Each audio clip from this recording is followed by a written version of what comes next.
बघूयात।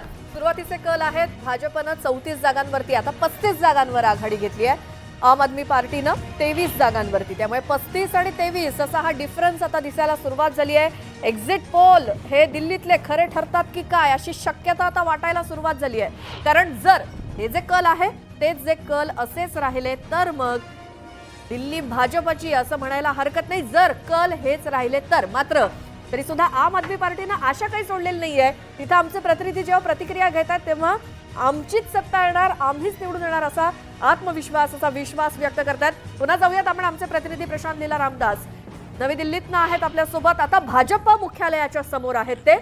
प्रशांत, कल आल्यानंतर भाजपच्या मुख्यालयासमोर काय वातावरण?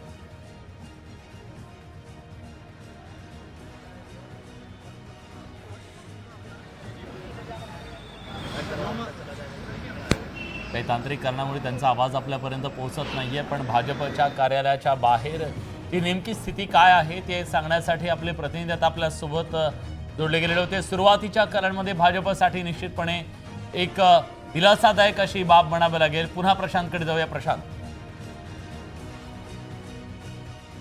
प्रशांत बोला, काय स्थिती आहे भाजपच्या कार्यालयाच्या बाहेर? मी सध्या भारतीय जनता पक्षाच्या राज्याच्या मुख्यालयामध्ये आहे आणि जर माहोल जर बघितला आपण तर इथे हळूहळू कार्यकर्ते एकत्र होताना पाहायला मिळत आहे।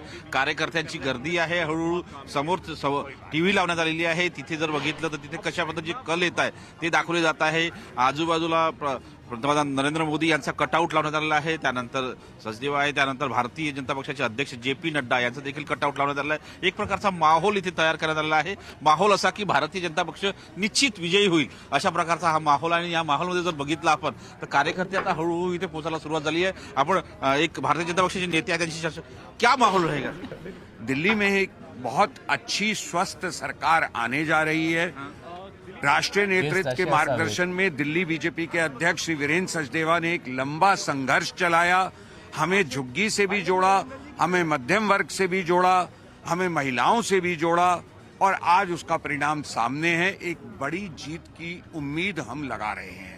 मोठ्या विजयाची उम्मीद या सगळ्या नेत्यांना आहे भारतीय जनता पक्षाचा। असाच माहोल इथे पाहायला मिळतोय। ज्या पद्धतीने भारतीय जनता पक्ष जर बघितलं आपण एकीकडे इथे मोदींचे आणि अमित शहाचे कटआउट लावण्यात आलेलं आहे। हळूहळू माहोल तयार केला जात आहे आणि ज्या पद्धतीनं महत्वाचं म्हणजे जर बघितलं ज्या पद्धतीची आकडेवारी सध्या समोर येत आहे, ज्या पद्धतीचे कल येत आहे त्या कलामध्ये भारतीय जनता पक्ष हे सगळ्यात आघाडीवर आपल्याला पाहायला मिळतंय। त्यामुळे थोडा मोठा उत्साह, थोडा कसा म्हणणार मोठा उत्साह। पण एक मी थांबवतोय तुम्हाला, कारण भाजप ज्या आकड्याच्या प्रतीक्षेत होता तो आकडा अखेर त्यांच्यासाठी टीव्हीच्या स्क्रीनवरती आलाय आणि हा कलांमधला आकडा 37, भाजप 37, आम आदमी पक्ष 23।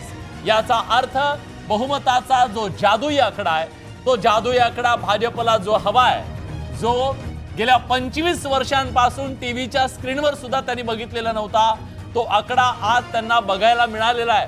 न्यूज 18 लोकमत वरती अजित एक सुकून क्या होता है तर तो आकडा असतो असं म्हणायचं का? विलास